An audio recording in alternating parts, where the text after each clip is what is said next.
Oh, okay. All right, we are live. Welcome, you guys. This is Donovan Saadiq, the recovering Democrat.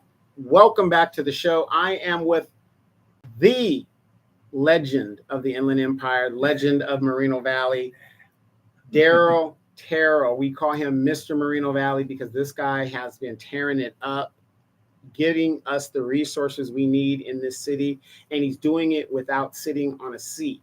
However, Daryl is now running for mayor. Daryl is a current planning commissioner, so he knows what the hell is going on around here. I forgot some important thing.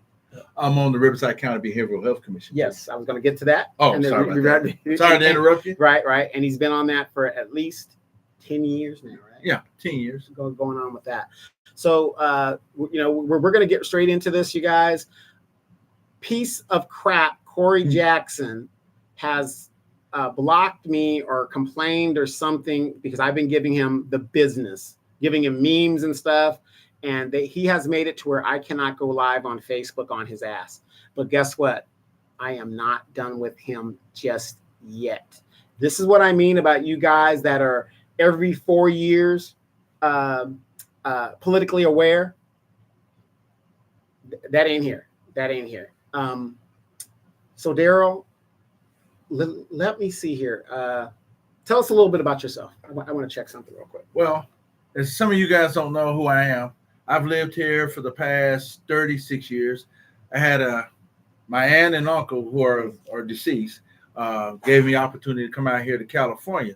And what drew me out to California is the fact that your educational system, the higher educational system, was practically free.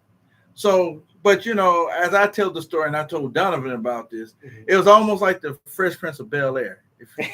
I was the Fresh Prince, of course, wearing a white suit and pink shirt. And my first thing my aunt said, "What you got that on? You in California?" I'm like, well, I ain't know any better. But the thing was, my aunt was just a tough military person, just like my uncle.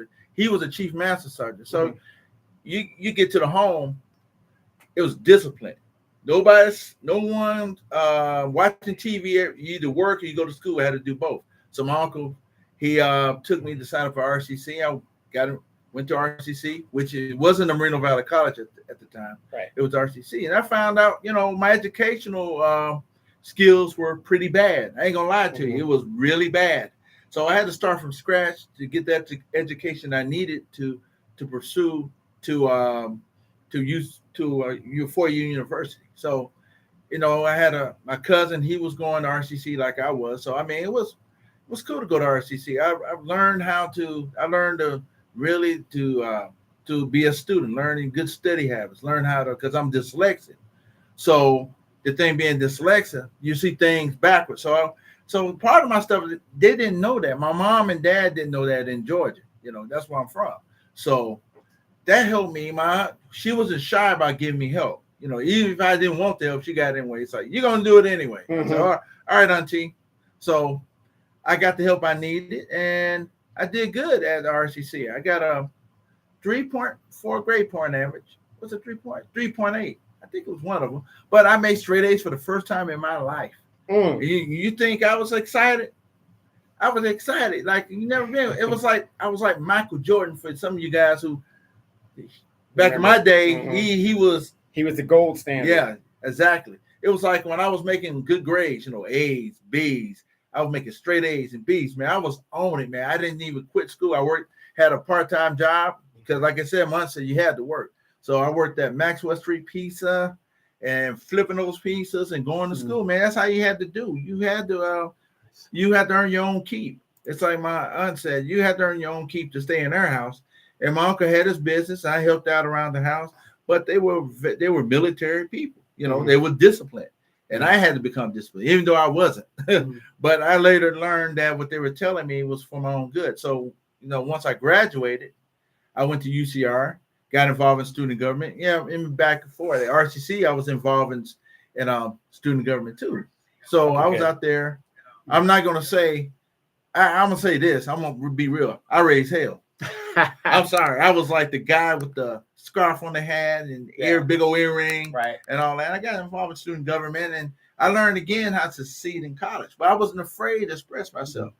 You know, one says, you can't be wearing no blue bandana and no earring. I said, why not? Mm. Yeah, I ain't know no better. You know, I'm like this. I'm a rebel. That's who I am. Right. At UCR, I was on the chairman of the student senate, Mm-hmm. and the stuff that I'm doing in the community, I did at the college, because the thing is, I wanted to help people. Yeah, that was me. Mm-hmm. So I graduated with a bachelor's arts degree in political science. At RCC, I got AA and AS. Well, let me ask you this. Yeah. Why the degree in political science? You know, it's a strange thing, because when I was trying to play basketball in high school, I think my coach told me, you know, not everybody gonna make it to the pros. And we know everybody gets Al Bundy. It's 40 hours a week for life. Yeah, for most of us. Well, yeah. I mean, the thing is, the reality was my coach in high school showed me it was something on CNN, a documentary about the cotton fields of black. I think it was like it was a good documentary. Okay. And that kind of woke me up and said, you know what? I better learn something. So, because, you know, from the get-go, I was involved. I like politics. So I was a little kid. Y'all ain't gonna believe that, but I was I was involved in politics as a kid.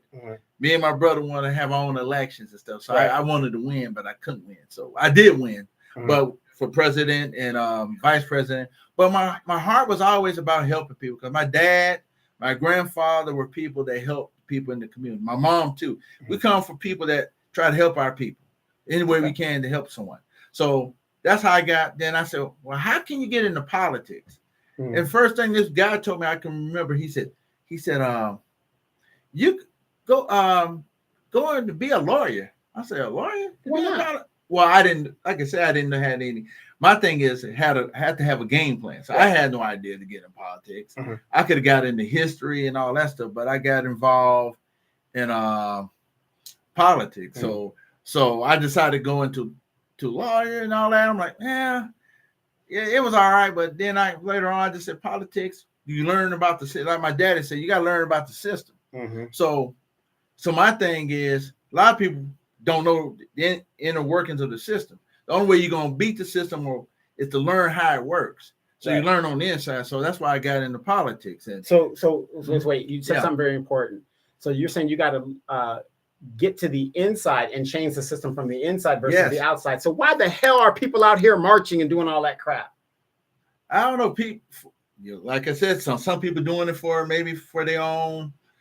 What is the word I want to use? For attention or for whatever. I mean, I don't know why. I always say this. I think marching in the 1960s, it was a thing, a tool that worked in the 1960s. Yeah.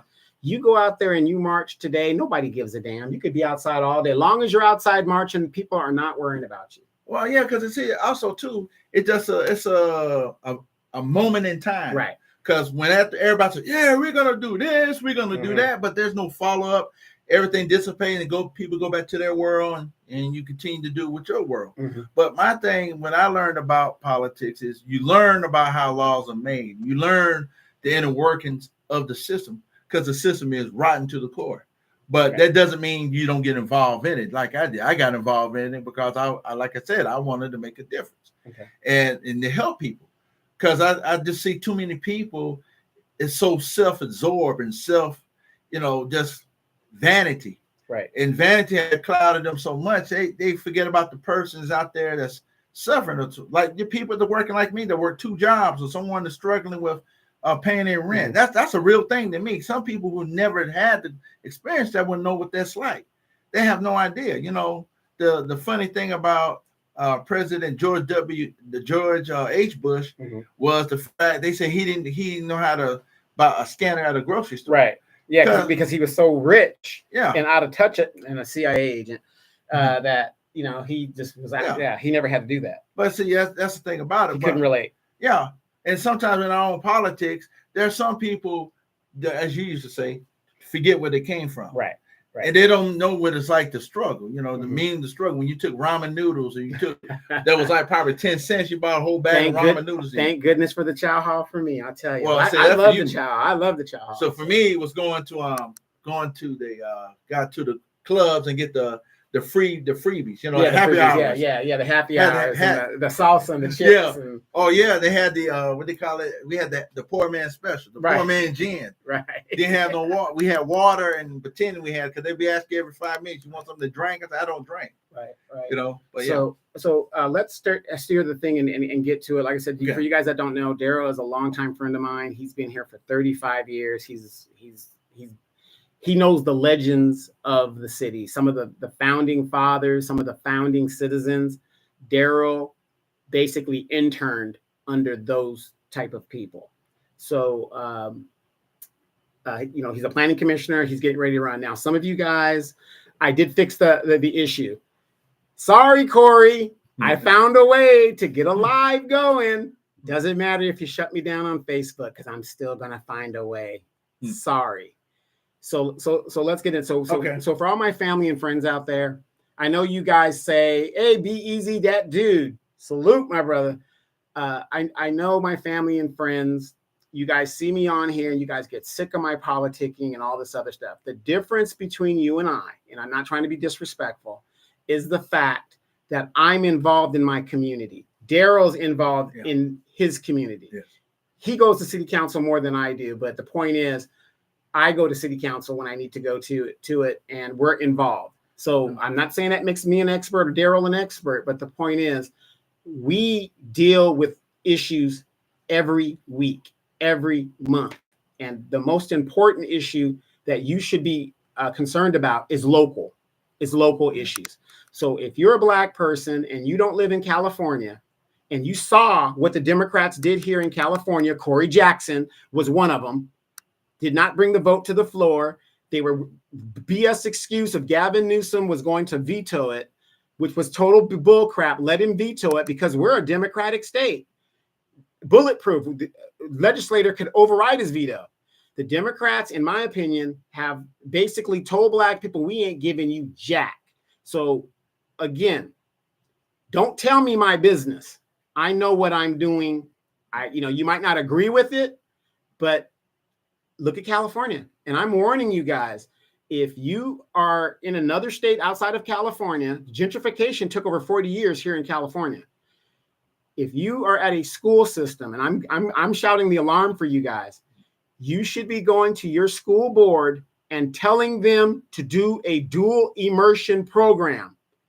Your children will not be able to get a job if they are not bilingual and can speak Spanish, because that will be the dominant language, if it's not the dominant language already in the United States. You should be going down to your school board and making sure that there is a dual immersion program at your local schools. And I'm going to land my plane right there. So, Daryl, what have you been up to, man? What's happening? Well, I've been trying to, campaigning and working 2 jobs. Word on the street is your signs are out. Yes, they are. And in the city of Moreno Valley, if you have the biggest and prettiest sign, people will vote for you. Well, I would hope so. In theory, they would, but I mean, it depends on your complexion and it depends on know this, but I mean, it's hard work to see people. This is the norm for a regular person. And I say a regular person, someone who works 2 jobs. I bag groceries at Stater Brothers, and I work at Lowe's as a cashier for the last 13 years. That's the reality of the world. So when I try campaign, I come with Donovan, do some precinct walks when I can, and because I only have like 2 days off. So I have to try to work between those and try to get a message. Because like you said, during the pandemic, the best way to get your message out is through social media. So we've been taking advantage of the social media to get my message out. Because the most of the candidates you might see probably won't hear a word from them, or they'll just sit back in vain and say, you know what, I ain't got to worry about nothing because my name is Ramirez. My name is Cabrera. So when you're in a city, unfortunately, identity politics. Black people have done it for years. We got Maxine Waters, who has not made a statement on what happened to the reparations thing. They sit on pretty. And unfortunately, Black people vote for people because they're Black or they're a woman. And what has it gotten us? Zero. And unfortunately, other cultures do it too. Yeah. If you're Mexican or Hispanic, 9 times out of 10, if that Hispanic name is on there, they're going to vote Hispanic. If you're Asian and that name is Nguyen, they're going to vote Asian. I mean, that's just the nature of the beast. Yeah. Well, yeah. So you dealing with those hindrance, Yeah. but you got to keep pushing forward Sure. because the issues out here are so important right now. Because if you down see around our own community, you look at some of the landscaping around, you look at dirt. I mean, I like he was saying in Edgemont, it's just like some of these towns, some of these parts of our city has been left behind, Right. and there's no sense of that. And you go to other cities, their landscaping don't look like us. You drive down Cottonwood, it looks like it's like a bear. I mean, you got weeds growing up and everything else, but I'm like, people don't want to pay for it. They like living like that. I don't. We deserve to have the best of everything. Right. Now, since you say that and you're running for mayor, how do we go about getting the best of everything? The best of everything is people, like you were saying, you said the story all the time. People are used to not having something. They're used to coming from an environment maybe that's run down, dirty. So that's the norm for them. But when they get to a town where there's got a lot of opportunities, then you should step up your game. But being mayor would be to inspire people, not only inspiration by talk and hope and that kind of thing, but have some tangibles out there to show people this is how we're going to do it. Now, I don't have all the answers. That's one thing America doesn't have. People got to understand you don't have all the answers. But what you do have, you have knowledgeable people in this community like Donovan or Aja Smith and a lot of other people out here. Pete, all kinds of guys. Well, Pete's gone, but Roy. Got good ideas. And you shouldn't be afraid to hear other ideas because maybe the ideas you have can help get us on the right track. But me as mayor is to cultivate those ideas and move forward, and so we could do some things. Because a lot of people like to talk. I don't. I like to get things done. I set out a game plan and I execute it. And I do it. I don't sit around talking to death. I get it done. Right. So let me ask you this real quick, because I'm very sure a lot of people want to know your opinion. What did you think of the debates last night? Debates are just wasn't really a debate. Yeah. Did you learn anything new from the candidates? No, only thing I learned is facial expressions. Facial expressions from Kamala. I would say that, but I mean, then you've seen President Trump and his facial expression, but we're used to that. But but the thing is, my dad told me this. You should be surprised about President Trump because he's the guy. He's always been there his whole life. Right. Isn't he? He's for real. I have to say Kamala is a chameleon. Right. I hate to say that. I'm just gonna be real about it because what I look at it like this is for me. I want somebody that's gonna be real. Okay. And I don't, and some of the stuff that's coming out, you have to ask the question: are you rehearsed? Like right now, I'm not rehearsing anything. What you see is what I do. Oh, what is that? That's a question. Yeah. Do you need support? Reparations for. Yeah. I'll get the. Okay. No. But the question, my friends, is this: I support UBI. I support universal basic income. I think that'd be more closer to what we have in our community. Right. Well, let me ask you this though: who do you think won the debate, if anybody?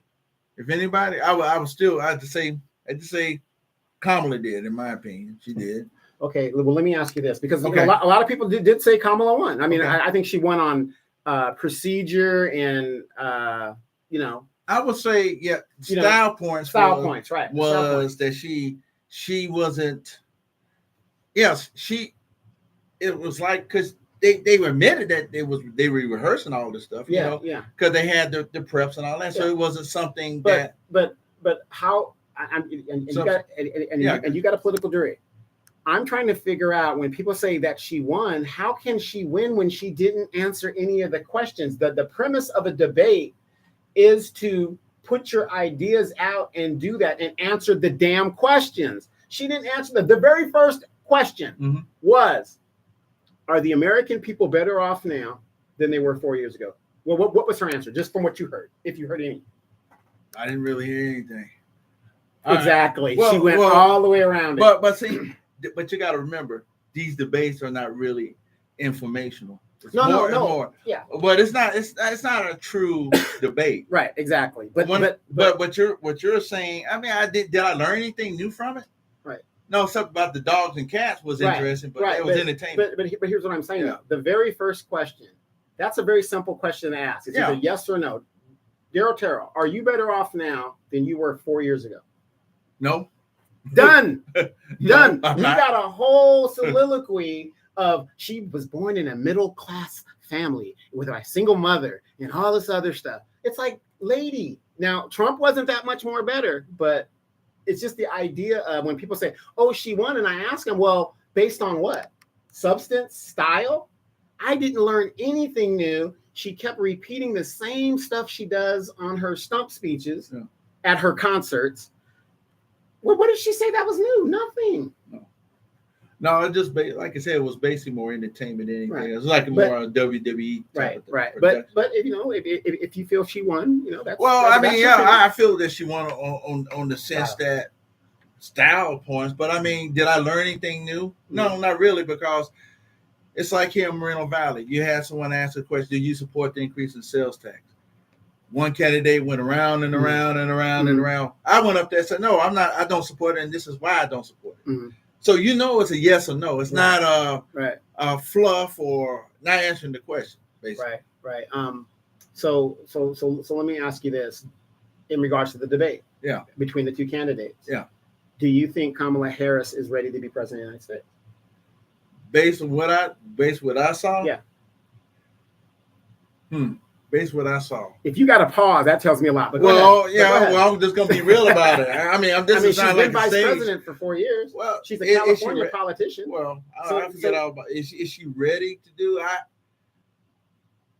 That is a question mark that I have to ask at the ballot box. At the ballot box. Okay. I'm gonna be I'll be real. There ain't no BS for me. Right. I'm like, I would have to look like everybody else. You do your research and you go in the ballot box. I'm not gonna vote for somebody because they D or R. I'm gonna vote for, like you said, tangible. Right. So let me ask you this. She's a California politician. And I'm not here to bash Kamala, but we got to talk about what we know. Yeah. She's a California politician. Yeah. You know the history of Kamala Harris of locking people up, single mothers and stuff like that, hiding evidence that would have exonerated an innocent man off death row. You've heard all of this stuff about her. I've heard. I did. I heard stuff like that. And this is not rumor. It's fact. Oh, okay. She kept people in jail longer than their sentences. All of these things. You would support a person, male or female, that would do that for president of the United States? The premise of the question, yes or no, would I support somebody that with fabricated evidence and things? Yeah. Factual stuff that you just told me, I couldn't support somebody like that. Based on the facts that you said to me.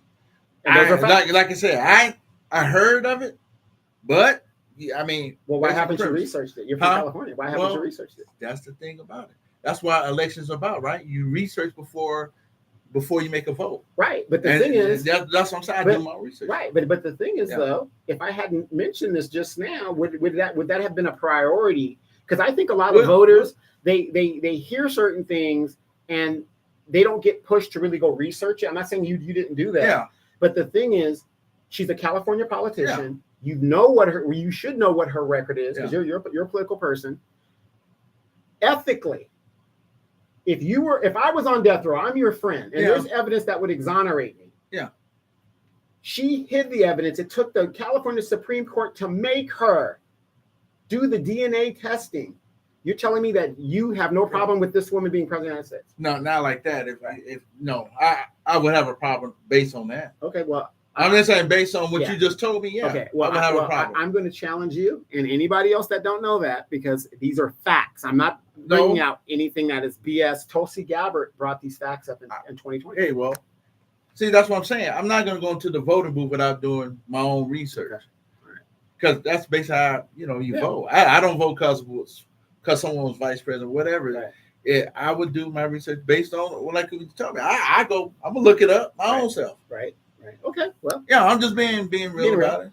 But so let's get into local politics. Yeah. You're running for the mayor of Moreno Valley. One of the questions that I got earlier today or a couple of days ago was the fact: what is it about the mayor that you have a disagreement with, where you're going to run against him? My disagreement with him. And by the way, you guys, he has no notes. We're having a conversation. He has no notes. So what's one of the things? One of my things is he doesn't follow up. He has 7 years. I'm gonna tell you straight 7 years to do something about homelessness, to address it. He hasn't done it. Mhm. He hasn't done a lot of things. He hasn't come up with new ideas to further our community forward. Okay. That's my problem. But another thing too, you have me coming up to the podium over the years and presenting while he was sitting there ideas that other cities are doing, and we not even took a look at it. Right. So to me, if he doesn't care about the people, it apparently doesn't. Because he cares about a certain group of people. Well, everybody else does not matter. Well, he don't care about them. You know why? Exactly. Because if he had done it, he would have had just cause ordinance. He would have had things like rent stabilization. He would have had tenant assistance. Okay. If he cared. Because my thing too about these people is, you come up there and people been talking about why we can't get more jobs in our community. And I went up there and said, here's how you do it. You create a hybrid apprenticeship program that's to earn and learn that's worked in other cities and countries, and you don't do anything about it. It tells me you don't really give a rat's know what about the people, about advancing. Okay. That's what I think. We have a live question. Michael Pan says, Donovan says, does Darrell Terrell support cash reparations for chattel slavery? If so, will he implement them as the potential mayor of Moreno Valley? Chattel. That's FBAs, descendant of slaves. That, I want to research it, but I think that as close as I get to it, you said reparations, but I said UBI. Is close. Well, no, that isn't the question. What he's asking is, do you support cash payments for reparations in general for chattel slavery? That's for black people in this country that were enslaved. Do you support reparations? I support reparations. Okay, but would I implement it in the city of Moreno Valley? That's a bigger question that has to be answered legally and also in consultation. I would have to ask that question. Well, the thing is, though, we get the legal implication of it, but the point is what he's asking is, but would you implement it? Would I implement it? Yes. You got to know how much it costs. I'm just being real about it. Okay. We have to know how much these, Mike. We have to see how much this payment's going to cost. It's a lot of. I just can't say arbitrarily. Yes, do I support it in general speaking? Yes, I do. Okay. But the thing is, we have to research it like any other city has done and figure how can we implement something like that. Okay, I'm going to push back on you. Okay. We are a migrant city. What do you call that? A safe city. What do you call that? Yeah. We've been declared a safe city. So an illegal immigrant or illegal alien can come into the city, and we give them unlimited resources. I don't hear any politician talking about how much is it going to cost. We need to study it. Well, the thing is, immigration is a federal issue. Right. So we don't enforce federal law when it comes to immigration. Correct. But a lot of cities are going bust, even though they're not supposed to enforce federal law. They're busting their city budgets because they have to house these people because they are sanctuary cities. Well, the thing is, they're not asking. I don't know.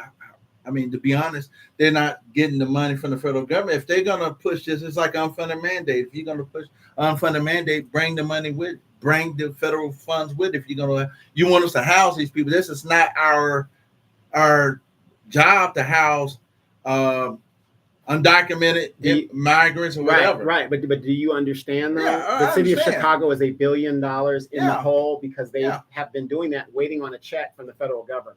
Okay, but these people have to be housed now.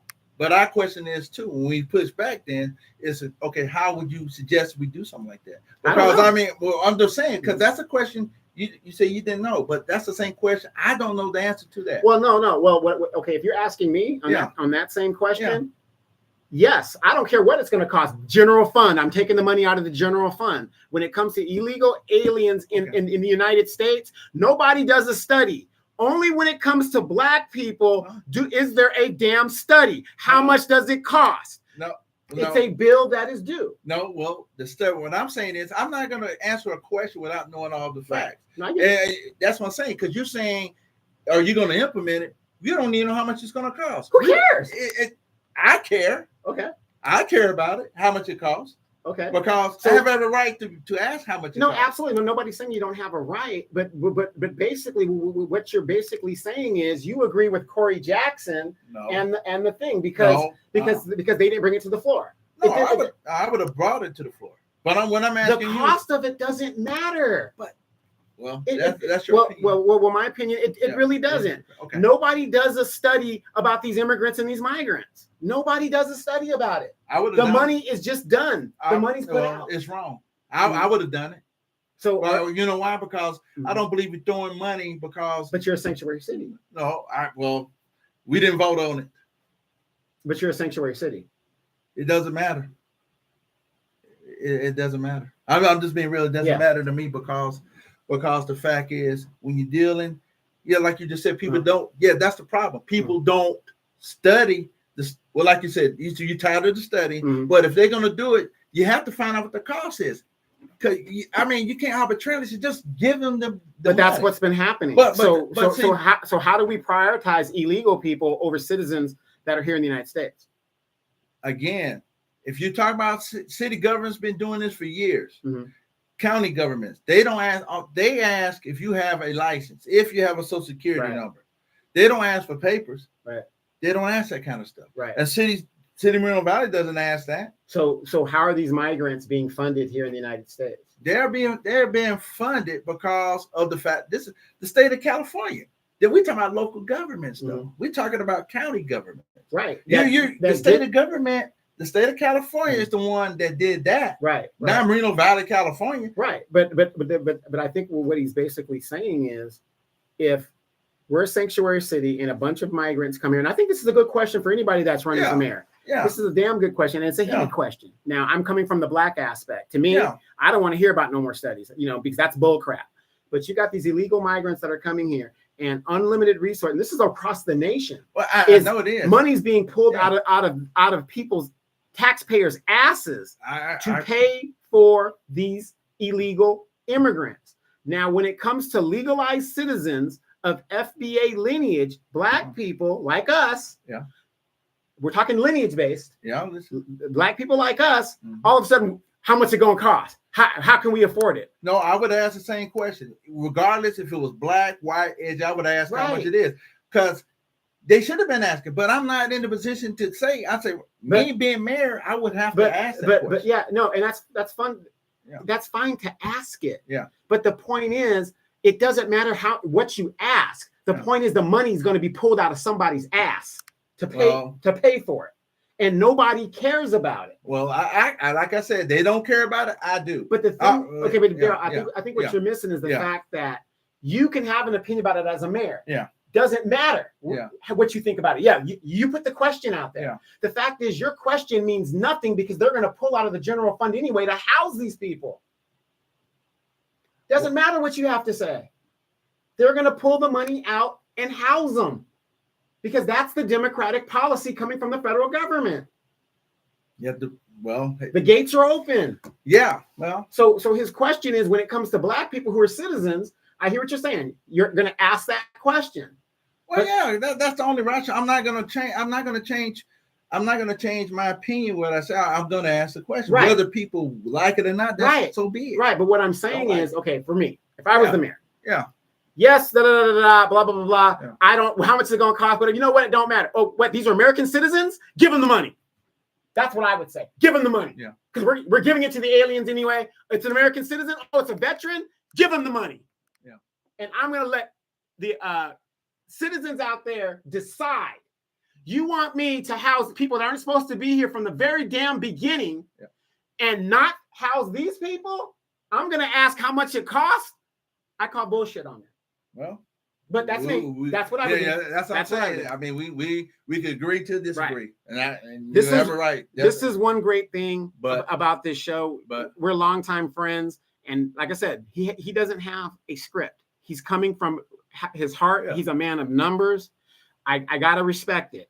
He's going to ask that question if you're illegal or if you're legal. And that's what he's going to do. And you know what? That to me shows a lot of leadership because you're not flip-flopping on the issue and what you believe. No. That's very important. Did you guys pick that up? Well, that's because I pressed his ass, didn't I? Well, yeah, you pressed me, but I just say it like it is. I'm just going to be who I am because I'm like, I don't care if you're Asian, Black, whatever. If you say you want money for reparations, then we're going to find out how much. I'm not going to throw Yeah, you're saying we throw money for this. Yep. Yeah, that's the fault of the federal government. It's the fault of the state government. But as mayor of the city, I have to ask the numbers. I do. And that's where we differ on. Right. So but asking the numbers, they're still going to give them the money. Well, and that's what's going on in our city in some situations. Well, if they're giving the money, it's because it was brought down. Like I said, it's a state. It's a state. The money that they give to us. Right. But the thing is, in a lot of cities situations, I mean to cut you off. In a lot of city situations, the city fronts the money first and then waits for the federal government or the state government to funnel it down. So that's why Chicago's in a $1 billion deficit, because they're waiting for the federal government to shovel that money down. But they had to front the money to begin with, and now the city's destroyed. That's why we're like, hey, what's really going on? Well, see, that another thing too, we have to look at is look at county government. County government is basically your social service arm of local government, because we don't provide any. So we don't provide social services as much as the county government, and most of their money comes from the state, federal, and everything else. So they have some regulations to it. So I mean, in a worst case scenario, there's ways you could go about doing this. Well, my point is, there's ways to go about doing it. Okay. And that's how I feel about it. I mean, so like I said, some people might not agree with it, but it's okay. Right. I'm gonna be who I am. Exactly. And again, you guys saw this is live. I pushed him. He's gonna stand his ground. That's leadership. You know, he believes what he believes. I got to respect that. But outside of that, since we're talking about things of this nature that in the future, let's talk about stuff that was done in the past. Yeah. A lot of things, and I'm going to talk about the additional tax that they're asking us to pull out of our asses to fund whatever it is they want to fund, whatever it is. Because from my understanding, oh wow, the city's finances is great. You know, we're in a physical thing. We even got awards because our city fiscal responsibility was so great. We're going to be good for the next couple of years. And now they want to put another tax hike on us. There was a young man many years ago that warned us of this thing. So could you elaborate a little bit about the past that is now affecting our future? Well, back in 1997, I want to say, because I collect, you guys, I collect these institutional knowledge. You ain't gonna be able to see it though, but just bring it closer. Yeah, this is from back where our paper, like Valley Times. Yeah, the Valley Times, and so you know he pulled this from his scrapbook. Yeah. So, but the thing is, name was Pete Blecker. He's I learned city founder. Yeah, I learned a lot of stuff from Pete, because sitting in the back. Because what changed, to get to the question, the reason why I'm the way I am today is because of one particular. Back in the day, they said we had a utility tax back in '96, and they said if we did not pass it, we were gonna go broke. So you know, my thing is this. So the first thing I did, I kept this article to remind me why I don't trust government as much as I do. It's because of the fact when they told us we were going broke, I was one of the people say, you know what? I believe what they say. So my thing is, I said, you know what? After the election went through, they found $700,000. Here it is. Really found $700,000. Yeah, get smiles. Yeah, and the complaints. thing, and the thing when the same people were saying, even the base commander was saying, he said, it's good to do, but what the hell is going on? He got fooled. He got bamboozled and hoodwinked. So the thing is, what Pete was saying all this time is that the fact that what he said. Let me give you. We see the article, because the article was. He said the utility tax is a user tax. However, not everyone pays in the manner suggested. So he said the user tax paid for business owners would pass on the tax when they establish their product. Cost to the consumer pays the tax for them. But he was telling people we didn't need the tax in the first place. They just making these numbers up, or they're not telling, they leaving out the, smoke and mirrors, here and there. You don't really need it. But the thing was, we didn't need it. Okay. And he was right, because of the facts is they all of a sudden they got $13.4 million, and you had to sit there and where did that money go?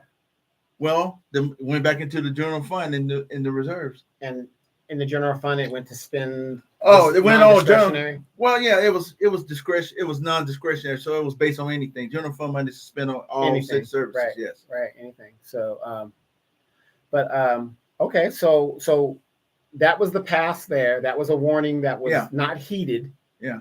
So now they're asking for a tax today. What is your issue with the tax today?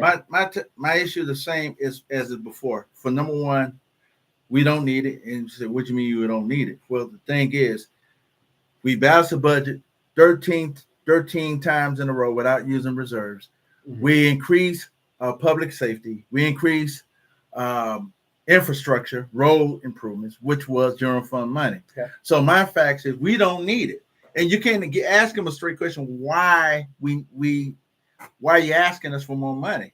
And the thing is, also too, in this type of economy, when people are rent burdened, when they are inflation ridden with higher costs in food, medicine, you name it, we are all increased, and a lot of we are so stretched.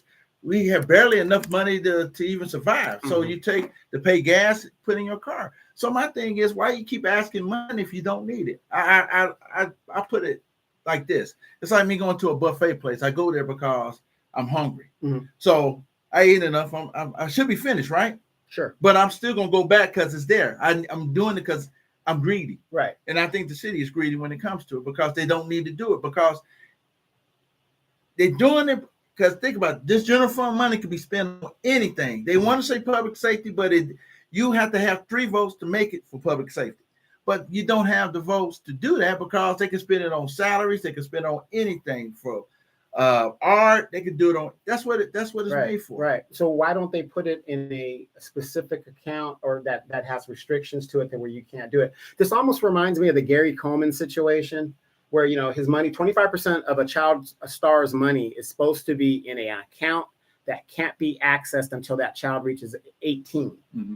And yet there are his parents were able, or the parents' lawyers, or however it was, were able to go back to court and crack that thing and get into Gary Coleman's funds. And thus, when he turned 18, he didn't even have like $1 million in the account. And they take the money out. So why can't city government specifically put things into an account and keep it there without any restrictions? You could do that. I mean, back when this utility tax was going on the ballot, when it passed through, I came up several times at the council meeting that you should restrict it to public safety. Some of the money should go to public safety, a restricted fund. And I kept going back and forth at council meetings proposing that it should be set aside for public safety because you need 3 votes. A council can vote on restricting money for a certain usage if you have 3 votes. And I've been stressing that. And I would, if I was mayor, I would do it because public safety is the number 1 function of government. Okay, well, look, let's break this down because one thing I hate about politics and politicians is they talk in a language that the layman person doesn't understand. You got to break it. To me, you got to break it down to the 6th grade level, just like the military. Okay. Everything in the military is 6th grade. Well, because sometimes I look at the current mayor, and I'm not dumping on the current mayor. Yeah. This is facts. He is a young man, 27, 28 years old, brand new father. This guy does not have enough experience to even understand half of the things that you just said. And the reason I know that is the fact that at the closing end of all of the sessions, he never talks about things like that. It's always, well, the city's doing great things and we want to do this and he never talks in a technical term because I don't really think he understands when these things are brought up, what you guys are saying. Well, yeah, because back in the day, let's see, Bill Beatty was some other, I guess he was a councilman. Yeah, crappy. Yeah. Go ahead. I took care of him too. But going back to it, I mean, because you know how I learned because I asked questions. I asked a lot of questions. I sent back in the day, you didn't have email. You had to write. I got old envelopes. But the thing is, I asked the city finance, can you segregate the money to a different account? And what that means is that you could create, because we did this, I'll tell you a story. Because when we started getting surpluses, we began to set money aside for the general fund capital expenditure fund. And I had a big problem with that too, because We don't need that. We got the capital improvement fund already. That means capital improvements means building streets, infrastructure, parks, facilities, things like that. So my thing is, you got that. Why do you need extra money from that? So my logic was this: if you're going to do it for this, then you need to do it for public safety. If we get this utility tax money, we should set it aside in the public safety account like we did for general. That was the most logical thing to do. Right. And I agree with you. Yeah. But we keep bringing up public safety. Do you guys know law enforcement is the only career field where you could just have a high school diploma, and in some cities you don't even need a high school diploma, and you can make six figures. You don't have to know law. You don't have to know anything. You could make six figures in overtime. I think one of the biggest problems in public safety is the exorbitant amount of overtime and salary. I mean, do you agree? Do you disagree? We keep throwing money at public safety, and black people still get choked out. Well, we don't we negotiate the contract. We negotiate the contract. I get it. So, I mean, it would cost us more to be our own public, of course, which I don't support. Right. But at the same time, you have to negotiate from a point of strength. Right. But would you agree with me with that? What I'm saying is, these police officers are making exorbitant amounts of money in overtime. It is not unusual for a police officer in overtime. And of course, you need somebody to patrol the streets. We get it. But you got officers that haven't been on the force 4 years in some cities and stuff. As a matter of fact, the city of Dalton in Chicago, there is a issue with an officer who was on the mayor's detail up in Dalton, Tiffany Hinyard, if you guys haven't heard that story, where the guy worked 30-something hours and brought home $13,000 or something in 1 week's paycheck. Well, we negotiate as a whole with the county. No, okay. But what I'm saying is we don't control. No, I agree with you. We don't control. What I'm asking you in general is there needs to be I'm a certified aircraft mechanic. Yeah. Right? Aircraft mechanics make anywhere between starting $25 an hour. I would say on an annual basis, if you work for an airline, you're going to make at least $60,000 a year. Mm-hmm. $60,000. Bam. There it is. If you make a little overtime, you might make $80,000 because you don't want to be working on airplanes and you're just dead tired. You don't want to do that. You make a lot of mistakes. But again, we have these cops, depending on what area it is and how highly volatile that city is. And, you got places like Moreno Valley at one time. We had the pop, thing like that. Mm-hmm. They're making these exorbitant salaries. But that's negotiated between the union and the public, because our way we fund our officers is based on hours. Right. Contracted hours. Right. What you're saying, that has to be negotiated between the county and the union. Right. No, well, we don't. Yeah, that's what I'm saying. That we don't control. No, it isn't about control. I want your opinion on. Do you think that these police officers all across the nation? It's just like the police officer, a paramilitary organization. Fine. Right now, we spend almost a third of our GDP on military defense. The defense budget is almost $1 trillion, you guys, and we're not at war.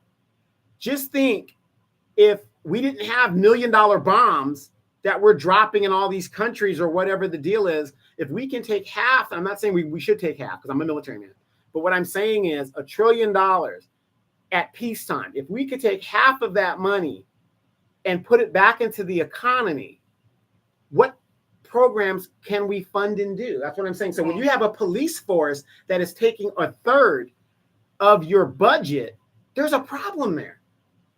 Well, my thing is, I think they deserve that kind of money because they put their lives on the line. They go out there and sometimes they never come home.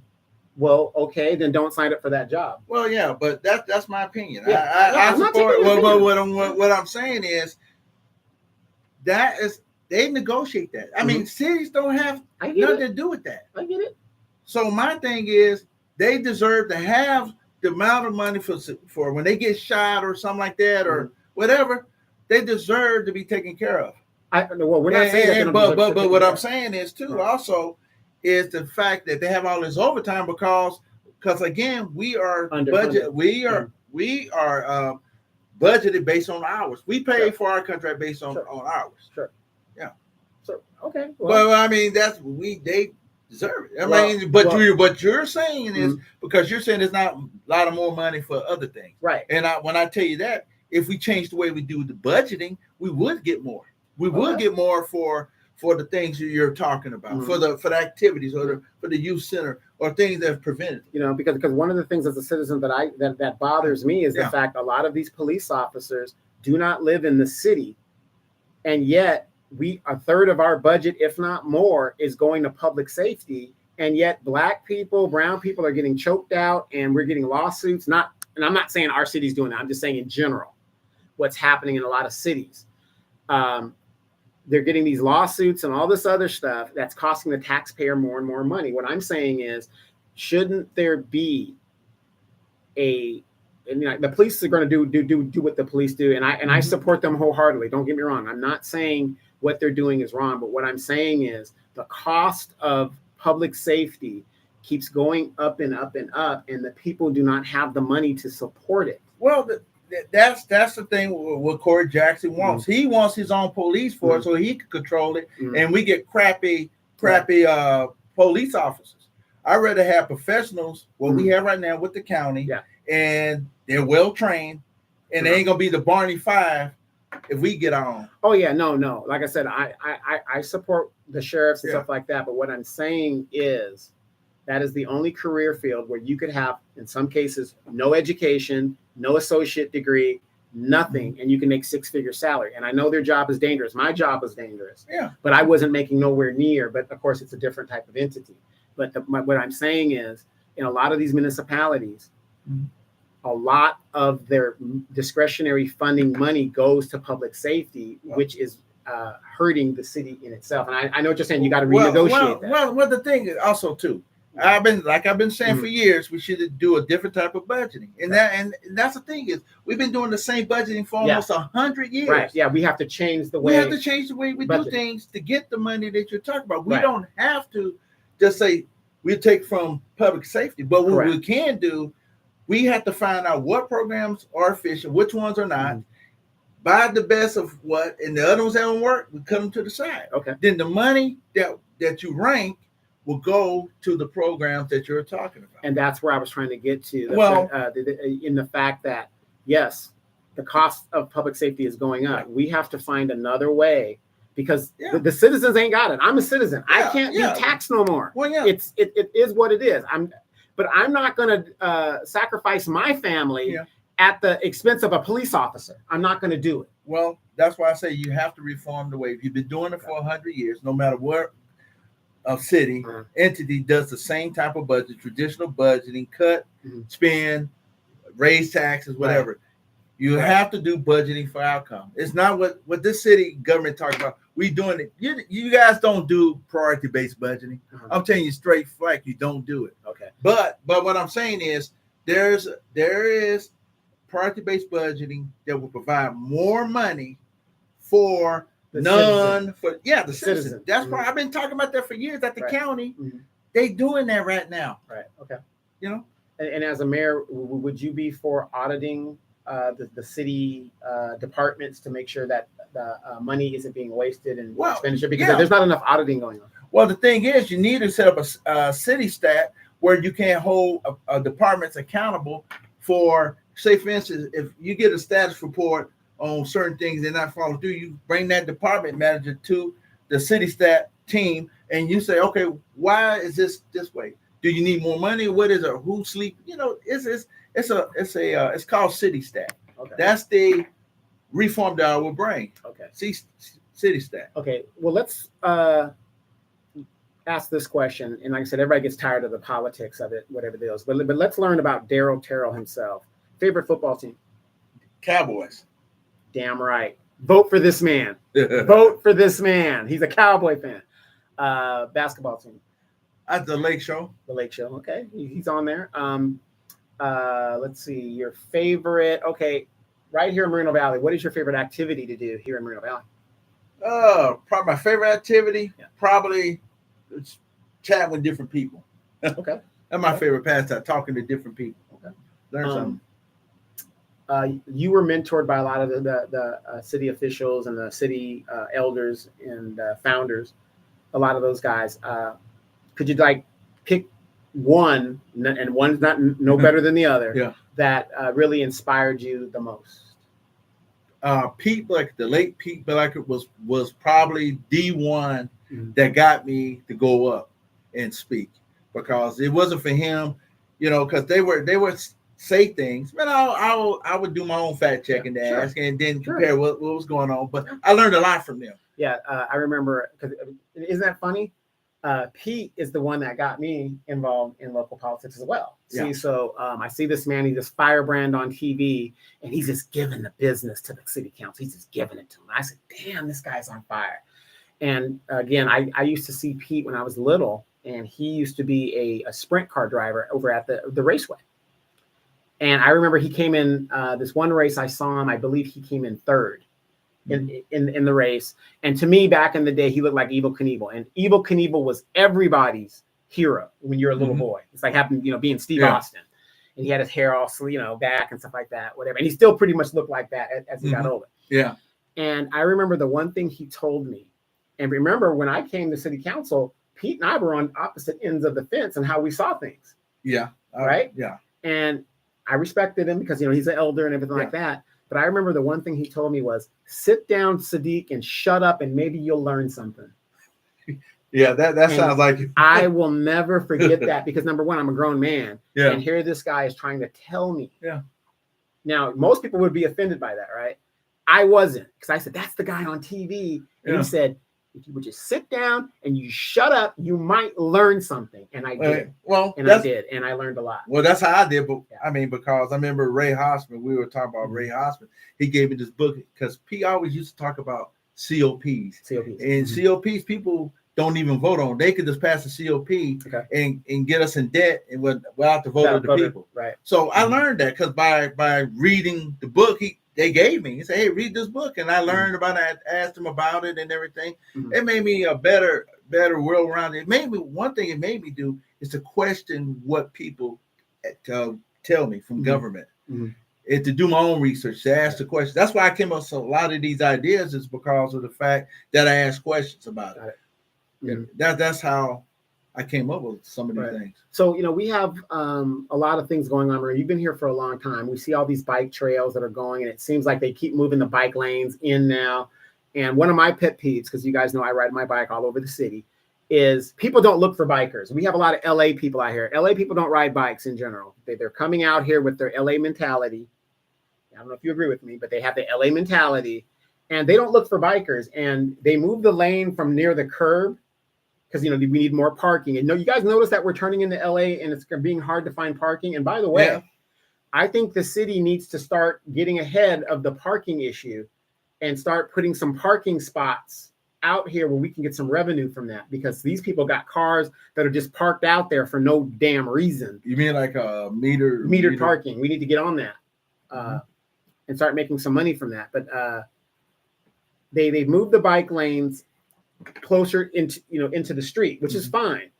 So now people can park on that right side. But the point is, people don't look for bikers, and as you're coming through, they just open their doors up. And I've gone flying twice. You did? Yeah, and my bike goes about 20 miles an hour. Someone opened the door? Yeah, because they're not looking for bikers, even though there's a bike lane right there. Oh yeah, they mentioned we got to do a better job of letting people know what's going on in the city in regards to activities. Yeah, we get the Soar Hire book that tells you things, but when I ask regular citizens about, what are they doing involved in Moreno Valley, a lot of people are going to other cities and taking advantage of what they do in the city, like aquatics or something like that. That's going on. That's what you're saying, because I would ask you this question. Okay. What is you as a resident, what do you want? Let's see, for me, I've been fighting for a bathroom, and the bathroom is coming for Adrian Mitchell, which is great. But things that I want is, we are 210,000 citizens, Daryl.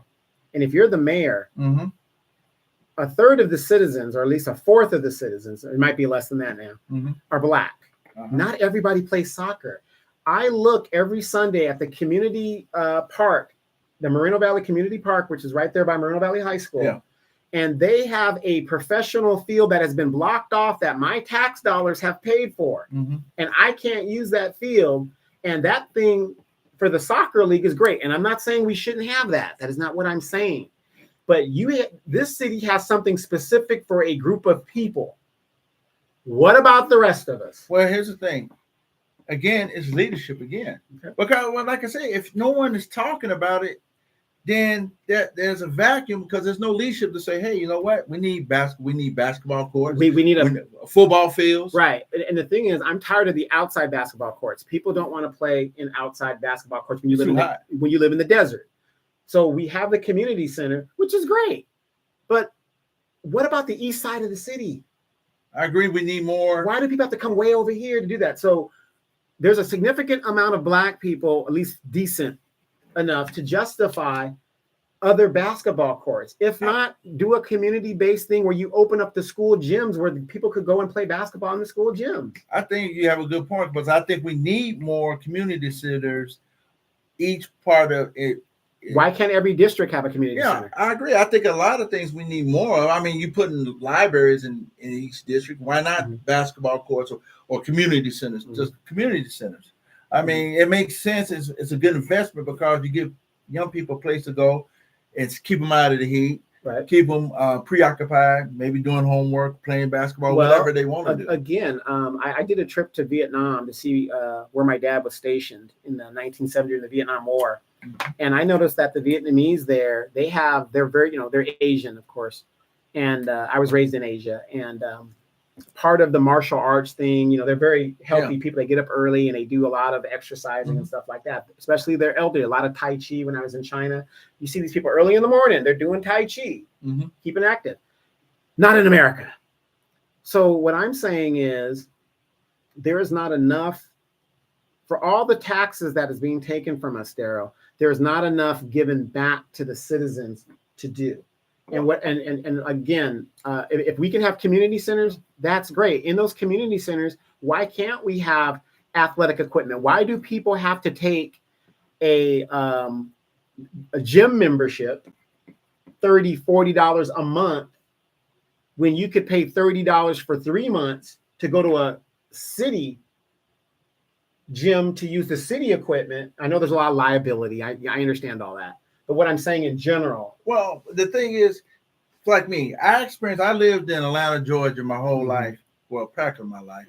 And I come from a community we had, but it's about experiences. If you never experienced going to different parks when you played Pop One or football, you go, every park had a gymnasium. Sure. The stuff that you're talking about here in California is so backwards. Yeah. But again, me knowing that experience, that's what you bring to the mayorship and say, it's leadership. Right. That's why you don't have it. Right. I'm just being, because what other person on the dais or in the community other than yourself sees this? Right. Because your experience, you've seen this stuff. I have too. Right. Since we're talking about community centers, I've been waiting for a youth center since 1977, since I was a little kid here. So again, be it a community center, be it a youth center, whatever. Why is it that the city prioritizes the elderly, people who usually have money, and yet we've got roving gangs of young people that have nothing to do? Just the other day, using the city app, I had to call in a graffiti thing right on the corner of my house because these kids have nothing to do but vandalize. And unfortunately, some of them might be from other countries and they just tear the shit up. I don't know. But the point is, we have roving gangs of young people that are just at the park smoking weed with nothing to do. We prioritize elderly people, which is fine. And we talked about this on the last show. Yeah. We need to, and I'm not saying don't prioritize elderly people. They have a center. You know what? Deal with it for now. We need to build a youth center or a joint elderly youth center so that, things can come up. What can you do about that? It makes no sense that we keep throwing money at people that have money. You got to have people in the diocese that will advocate for things like that. So there's a difference when you advocate for something because you have experience, but at the same time, you like you're telling me one time, if you was up there, you'll be raising all kinds of hell. But the same thing for me, I haven't never had a chance to sit up there where I could say, hey, why we don't have a youth center? Mm-hmm. Why we don't have basketball courts? Why we don't have football? Why we baseball? Why can't? haven't we done baseball? Yeah. Why we don't have? Why is everything soccer? Why is everything Hispanic? Yeah. Well, there you go. Then you have to say we deserve to have the best. Like any. Why do our travel ball teams have to travel out of our community? Because we have underutilized fields, like at Morrison Park. Mm-hmm. It's the same thing. But if you don't have no one to advocate it, no one's ever going to hear it. That's the main question you asked me. What can you do? If you may, you can advocate for stuff like that. You could. It's not going to be like just sit there and let them say what they want to say. No, I got elected to advocate and to make sure we have everybody has a fair share of city resources. People from Edgemont should have the fair. You guys are the least people to get your fair share of resources. Right. And why not? And it shows. Yeah, and the thing is, it shouldn't be that way. Right. But if you don't have people advocating, I mean, I know Councilmember Box Santa Cruz do her part. Yeah, but she does a good job. She does a good job. But she needs another partner on there that will advocate with her and say, you know what, we need a youth center. And if we could work first in each district to have one, let's do that. Let's make sure that every district has their fair share of resources. But the old Edgemont has been lacking those kind of resources for years. But the council member can't do it by herself. Right. She's one person versus four other people. Right. If she has a partner like me up there, then we both can advocate it and make sure we get it. Right. That's what I'm thinking. Yeah, I have a very important question that I'm going to bring to you, and I want you to just give us your best answer. You're running for mayor. Yes. The issue is this. The Supreme Court of California has recently come down and has basically given the green light for cities in California to criminalize homelessness. What is your stance in the aspect? Because LA is going to throw their homeless out here, or the homeless in LA are going to flee to the Inland Empire, most likely Moreno Valley, and we have them right there at Adrian Mitchell Park during the day. They don't stay at night unless I call it in. So they've given the green light to clean these people up and to round them up and criminalize being homeless. What are you going to do about that issue? Well, my thing is, I will get with you got to have a collaboration. You have to have a strategy, collaboration. Okay. And the thing is, I've been on the Riverside County Behavioral Health Commission for the last 10 years. So I know there's resources there that we could call out we could develop. We need a strategy. We need to have all the players from nonprofits, faith-based, school districts, and the county working together to develop a plan to address that particular, because they have more resources. They have more resources than we do. Okay. We have to count on them to work with law enforcement to create a pathway out of their situation. Because there are some people who don't want to. They don't want to. They don't like rules and regulations. They prefer. They got their furry friends. They don't want to be. But it doesn't have to be that way. But if we don't have a plan, we don't have a collaboration, we have partnerships, none of this will ever happen unless we can't do a long ranger approach to these problems. So what do you do as the mayor if you have a encampment of homeless people, and these people are going to be run out of LA? Well, no doubt about it. Well, what is going to be your policy? My policy is we're going to work with the county. We're going to have a homeless outreach. We have 2 crisis management teams right now in the city. It's to work to expand to more, so we can deal with those encampments. So why hasn't the mayor currently dealt with that issue? You know about it. Why doesn't he know about it? Because he doesn't care about it. It's all about campaign. Because you had 7 years, Donovan.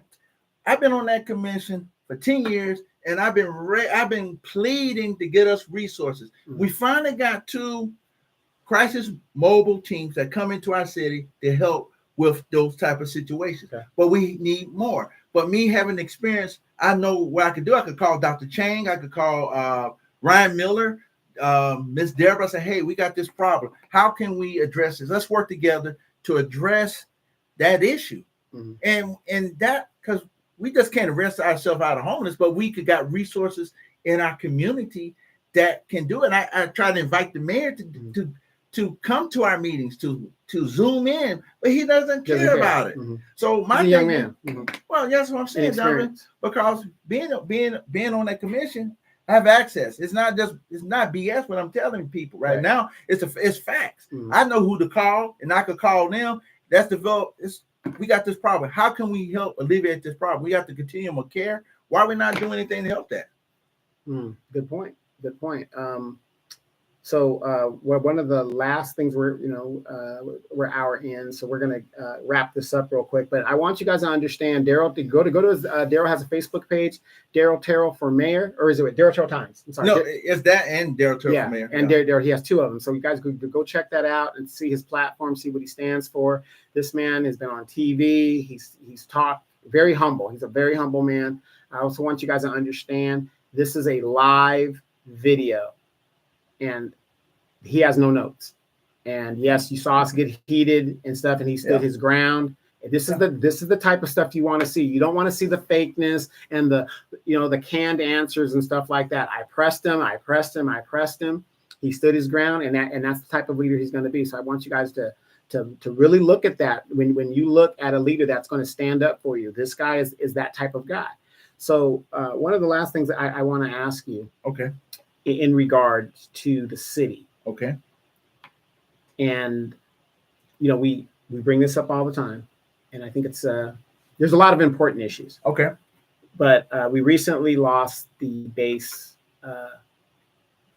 exchange, which is the base store for those people that aren't military.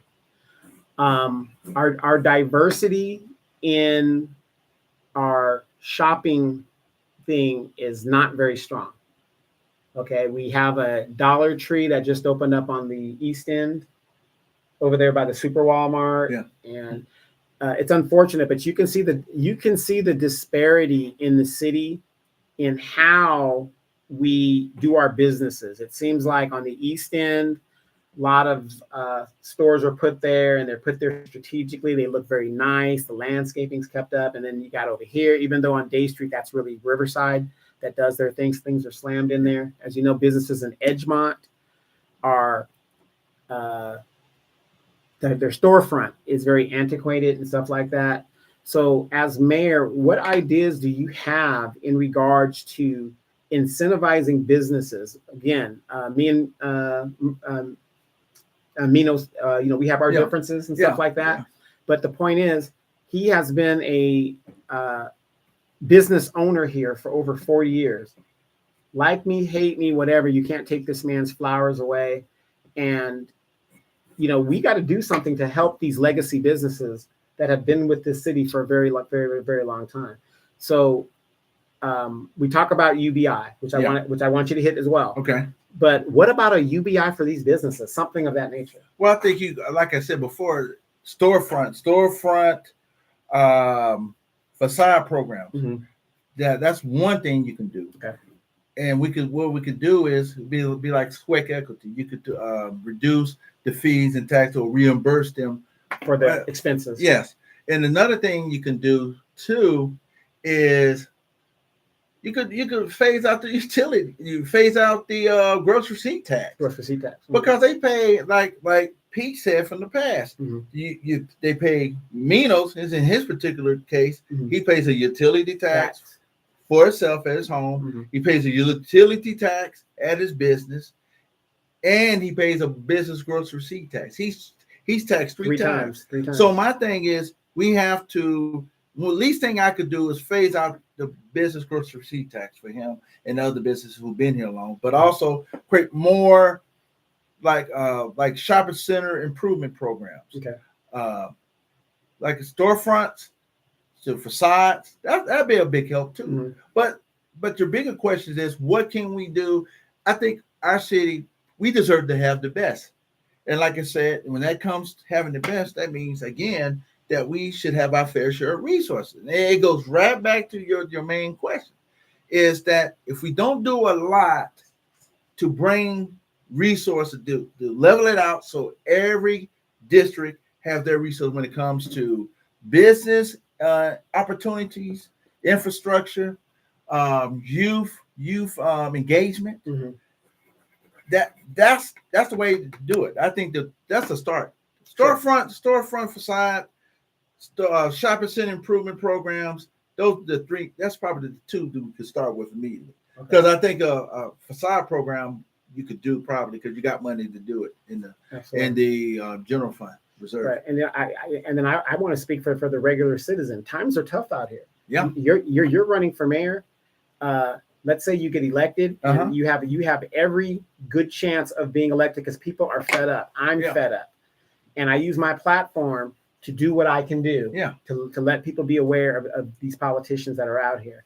But you know, I'm on a fixed income. I'm a retiree from the military, but my costs have gone up. Yeah. When the government needs a tax, you guys have no problem pulling out of my pocket. But people are hurting out here, and we're talking about we're going to the grocery store, spending $100 and getting one bag of groceries with not enough stuff. So, so for me personally, $100 would make a difference for me. Yeah, I get you. You know, so but let's not talk about me. Let's talk about the average Moreno Valley citizen. Why can't the city do a UBI like they did during COVID? I mean, we are in trying times right now. I agree. I think we should do a UBI. When I ran back in 2020, I thought we should have had a UBI. But also too, we have more resources because we have the county we could get money from too. Sure. So we got city money. So it's feasible. Yeah, it's feasible. Yeah, it's feasible. You just have to figure out, do you give it to everybody, even the ones who make a lot more money than we do, or do you to them bracket? Well, wouldn't that be discriminatory? Because during the pandemic, everybody got the UBI. It didn't matter if you made $100,000 or, you know, at least from my understanding of it. Let me ask you this. So someone who making $100,000 get a UBI? They shouldn't, but I think they did. But in this case, they shouldn't. Why not? Well, because they're already making, they doing pretty well for themselves. Right, but isn't that discriminatory? Is it discriminatory? Yeah, because if you're giving it to him because he's just an American and a citizen, I'm a citizen, I'm an American. Well, we do it for everything else, don't we? Like you said before, we set brackets who could get so what is it, Social Security, child tax credit, blah blah blah. Yeah, they discriminatory. So what's the difference between saying if you making $100,000 a year and someone like you's on fixed income, or somebody like me who may probably make $40,000, but I'm working two jobs. Right. Should I get it? Yeah, I should get it. Should someone that's making what we consider, there should be some income limitation of it. Okay, so basically you're saying is if you become mayor, you are going to champion, or are you going to implement a UBI? I'm going to champion it. And that's why I say I'm advocating. Advocation means I'm going You can't executive order a UBI. We don't have the power to do it. How do you know? It's in the general laws. We can't just arbitrarily. My mayor only has the power as a regular council member has. Right. Only thing a mayor can do can run the meeting, sign proclamations, all that. But it doesn't mean that we collectively can do it. Right. But if I have to be a lone ranger and advocate, because there's a lot of things I advocated for.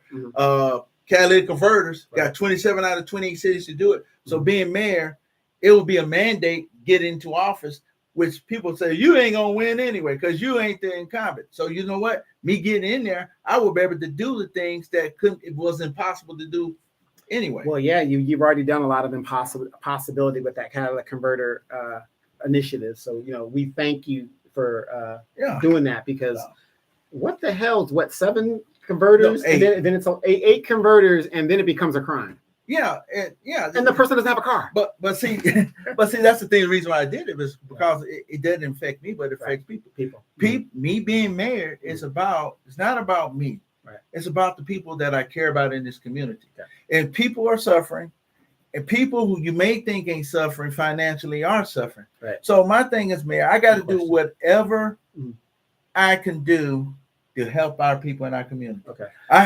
But anyway. Real quick before we get Damon Reeves, fellow veteran, he's out here in California as well. Damon wants to know, how much is Moval paying in pensions to public servants? A lot. Put it like this, Damon. Most of our department heads do not live in the city of Moreno Valley. They commute here because the money is that good. But they tell us as citizens, we're going to make jobs so you don't have to commute. And guess what jobs they brought us? Warehousing. Make that make sense. So anyway, before we go, is there anything else you want to say before next week? You guys tune in next week. By the way, Corey Jackson or somebody, I'm assuming, has limited my lives on Facebook. I don't know how long that's going to be. I found out this morning, but I still found a way to go live one way or the other. So we're going to be back next week as well, 7 o'clock. Tune in. But Daryl, anything you want to say? Anything we need to think about next week that you might want to tune into? Well, I like to leave it like this. Me and Donovan had a very, very good discussion. Very lively. But see, that's the thing about our politics in our country, and as being a mayor or whatever, that we can agree to disagree, but he's still my brother and we still friends. But the thing is, we got to the point where people can't agree to disagree. They hate each other. Right. One way you hate, if you don't agree with me on this, I hate you. It's all or nothing. Yeah. But we have a lot in common. We both love our city. He's lived here forever. 77, about 40 something years now. Yeah. And we have that in common because like I tell people out here, we deserve to have the best of everything. No matter where you live, we should have better than Bel Air, whatever. It doesn't matter. Riverside, we, the citizens of this community, deserve to have the best of everything. We should never settle for less. And that's the kind of mayor I'm going to be, because I want the best things. Like for you, I want Donovan to have the best thing. I want you guys out there to have the best of everything. And that's why I'm passionate about what I believe about. Yeah, it's kind of funny you bring up you having the best of everything. It seems to me there is an intentional intention to turn at least the Edgemont area, District 1, into Little Mexico. I'm seeing peddlers with tamales and all kinds of stuff being sold on the side. You know what I mean?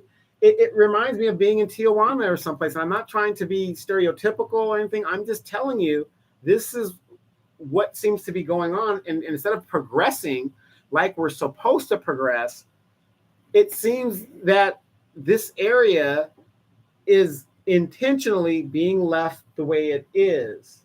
Well, the thing is, a lot of cities have vendor regulations. Mm-hmm. A lot of cities have them. Yeah. We don't have them, right? But we need to look into it because you can't have unhealthy food because you don't know what the food's something wrong. Right, it could be hot and yeah. Right. So I mean, like you said, I hope. Well, the thing is, we can change that. Right. I leave it like that. We can change that. It doesn't have to be the way it is. Mm-hmm.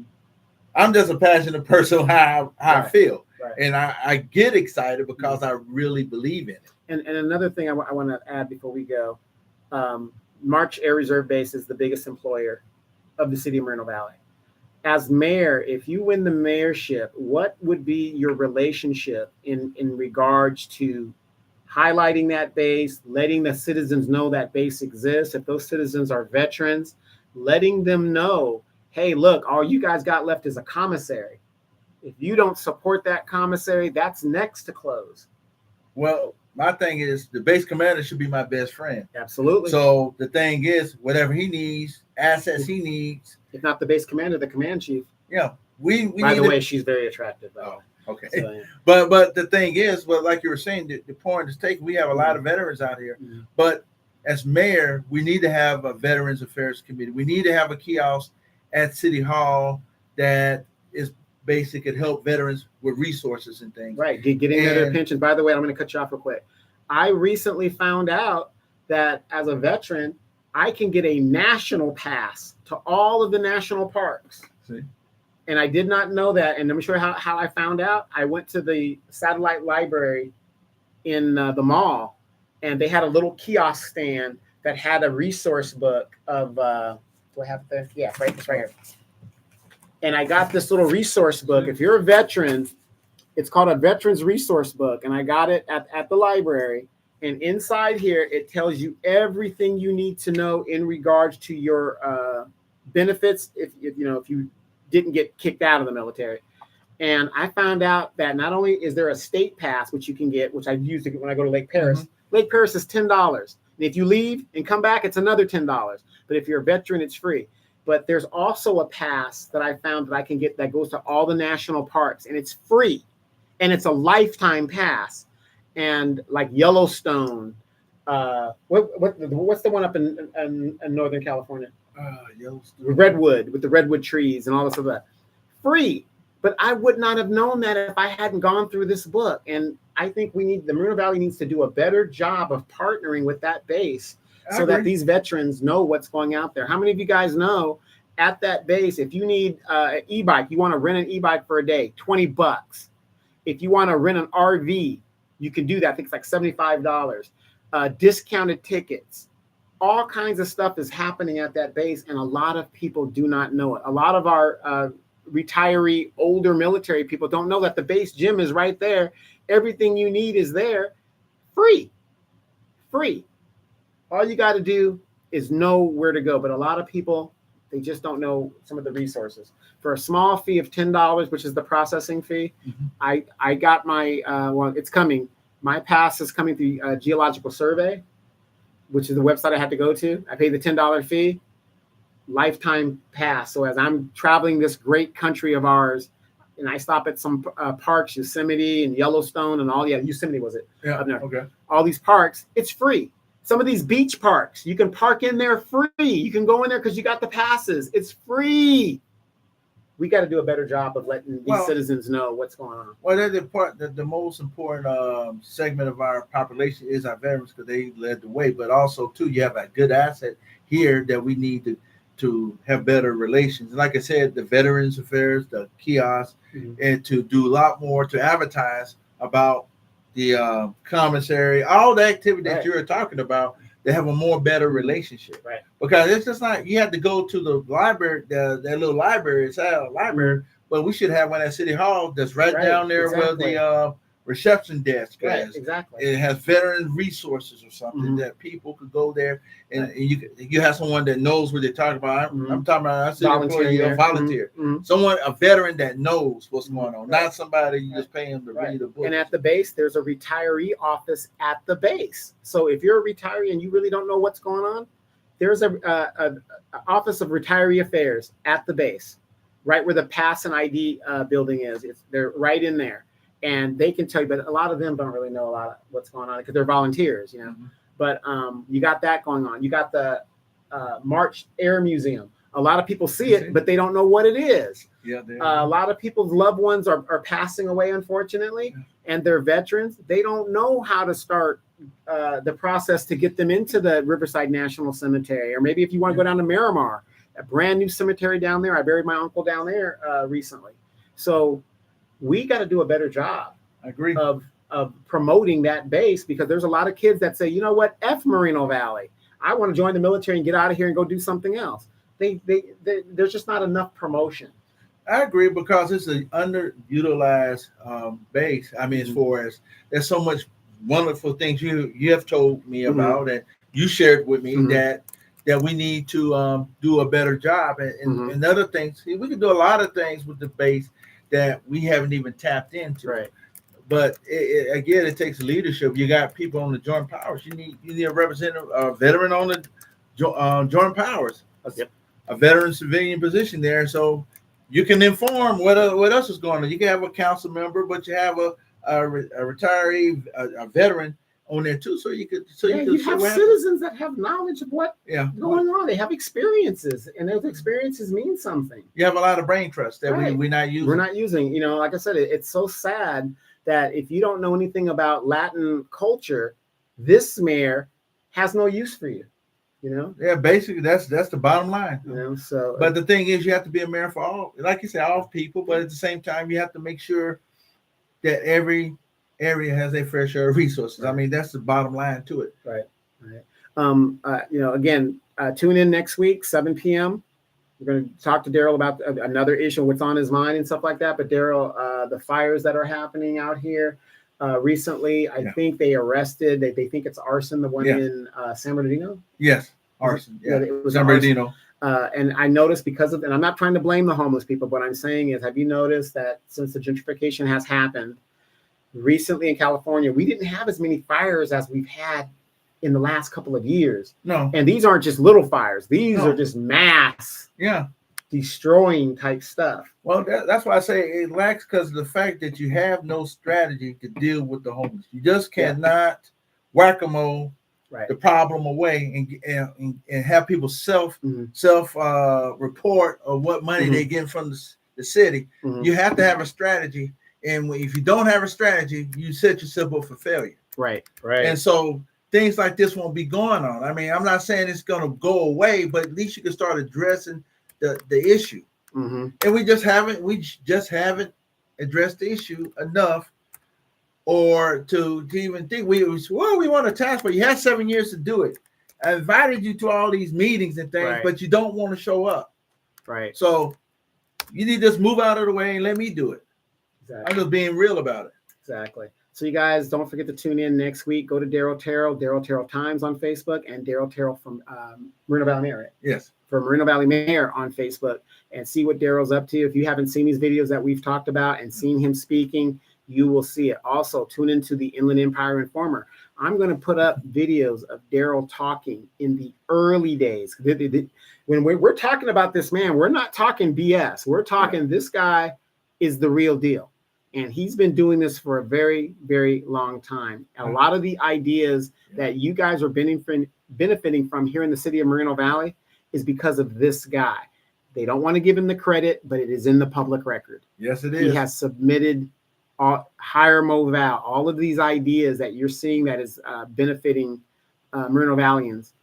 This man was either a part of it or had somewhere in there, the public record, his idea. These are just facts. Yeah, the thing is, because it's all about, because I won't benefit from it. Like I say, you guys have benefit from it. It's your grandkids will benefit from it, because the things that I do now, I probably won't see live to tuition. Right, tuition. But the thing is, it's not about me. It's all been about the community as much as I can. We gonna agree to disagree, but we love this community enough to stay engaged in it. Absolutely. So you guys, again, if you're a veteran, a lot of benefits in this book. You can go to the website www.calvet.california.gov and Yosemite. So if you guys got grandkids, if you're my age and you're going to have grandkids and stuff like this, man, the fees for some of these activities, if we can get it for free for a lifetime, taking your grandkids to go camping to Yosemite, Lake Paris. My mom used to take me when I was little to Lake Skinner. That's where I learned how to camp and stuff. My mom, being in the Army, she taught us how to go down there. But to get in free and not have to pay these fees, it does add up, and it does make a difference. So if you're a veteran, this book is there. Go to the CalVet website and Google it. It'll come up. You can hit it and click it, and everything is in there that you need to know. But I like to have a hard copy so that when I run across somebody, I can do that. So some of you veterans that are having a hard time, there's programs in here where you can get pensions. If you have spouses, it's all in here. And unfortunately, nobody talks about that because, Daryl, we're such a rush to get out of the military. Yeah. We don't want to hear nothing. Yeah. We're just trying to go to the gate and get out. So we're going to be doing that. But next week, Daryl, is there anything particular you're going to talk to us about next week? Yeah. Diversifying the economy. Okay. That's a that's the common thing that people have always asked me. Why we get warehouses? Why are the warehouses coming? All right. And why we keep getting warehouses? Yeah. Moreno Valley. Well, there's a reason to it, but you have to stay tuned to see. And speaking of which, before we go, Corey Jackson, 60th Assembly member, he was one of the traitors that killed the reparations bill, did not bring it to the floor. I'm not done with Corey Jackson yet. And you guys know, Daryl, I use my platform. Yeah. Sometimes I could use it for good. Sometimes I could just be very vindictive with it. And Corey Jackson, you're on my radar, and I'm not done with you yet. We're going to see you guys next week.